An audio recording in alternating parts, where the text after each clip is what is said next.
తాకట్లో ఉన్న మీ బంగారాన్ని విడిపించి ఆ రోజు ఆన్లైన్ రేటుకి కొంటాం. Sharma gold company. ఎటు చూసినా విషాదమే, ఎక్కడ విన్నా ఆహాకారాలే.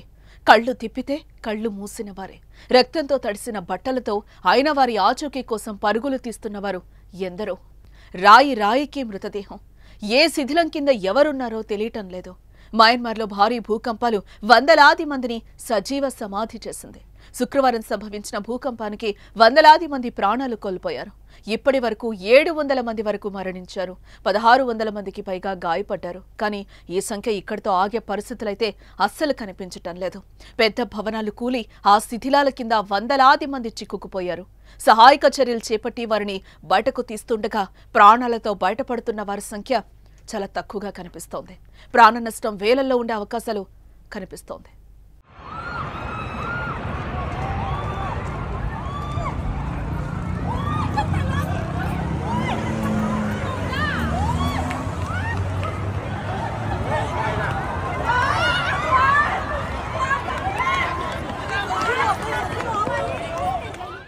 మయన్మార్ దేశ రాజధాని నెప్పెడాలో 1000 పడకల ఆసుపత్రి కుప్పకూలిపోయింది.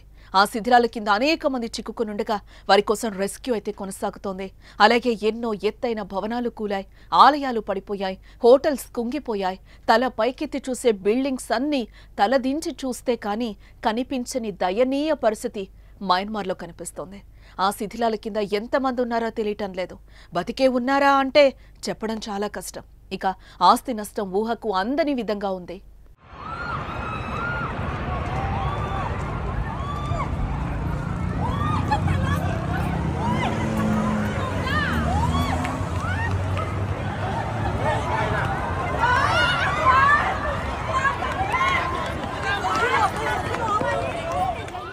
మయన్మార్ అంతా కాకపోయినా అటు పక్క దేశం థాయిలాండ్ను భూకంపం వణికిచ్చిందని చెప్పుకోవాలి. ఆ దేశ రాజధాని బ్యాంకాక్ చిగురుటాకులా వణికిపోయింది. వేలాది భవనాలు నిట్ట నిలువున కూలిపోయాయి. పదుల సంఖ్యలో ప్రాణాలు కోల్పోయారు. వందలాది మంది గాయపడ్డారు. ఇక్కడ కూడా భారీగానే మృతుల సంఖ్య ఉండే అవకాశం కనిపిస్తోంది. దేశంలో ఎమర్జెన్సీని ప్రకటించింది థాయిలాండ్ ప్రభుత్వం. అత్యవసర సర్వీసులు తప్పితే మిగతా అన్నింటినీ మూసివేసింది. భారీ భూకంపం తర్వాత జరిగిన విధ్వంసంపై సహాయక చర్యలు ముమ్మరం చేసింది. సైన్యాన్ని రంగంలోకి తెంచింది. బ్యాంకాక్లోని అంతర్జాతీయ విమానాశ్రయాన్ని మూసివేసింది. మెట్రో సర్వీసులను సస్పెండ్ చేసింది. రైలు సర్వీసులను నిలిపివేసింది. వరుసగా వచ్చిన 2 భారీ భూకంపాలతో విధ్వంసం భారీగా ఉండటంతో విద్యుత్ ఉత్పత్తి, పవర్ స్టేషన్లు కొన్నింటిని తాత్కాలికంగా షట్డౌన్ చేసింది.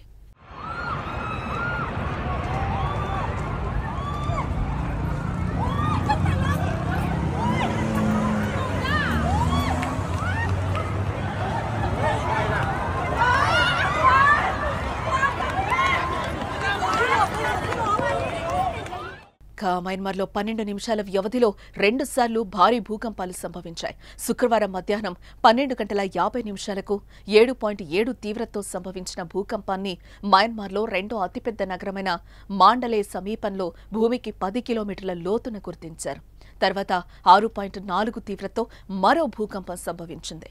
బ్యాంకాక్లో ప్రకంపనల తీవ్రత 6.4, 7.3గా నమోదైంది.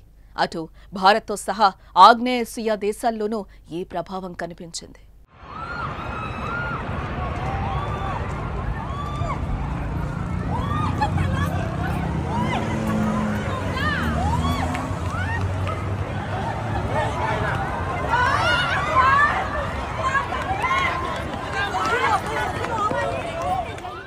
కష్ట సమయాల్లో మయన్మార్కు భారత్ అండగా నిలిచింది. ఢిల్లీ నుంచి 15 టన్నుల రిలీఫ్ మెటీరియల్ పంపించింది. ఇండియా నుంచి టెంట్లు, స్లీపింగ్ బ్యాగ్లు, దుప్పట్లు, తినడానికి సిద్ధంగా ఉన్న భోజనం, వాటర్ ప్యూరిఫైయర్స్, హైజీన్ కిట్లు, సోలార్ ల్యాంప్స్, జనరేటర్ సెట్లు, ఇతర వస్తువులతో సహా కీలకమైన రోజువారీ అవసరాలతో కూడిన సహాయ సామగ్రితో ఏఎఫ్ఎస్ హిండన్ నుండి IAFC 130J విమానం బయలుదేరి వెళ్లింది.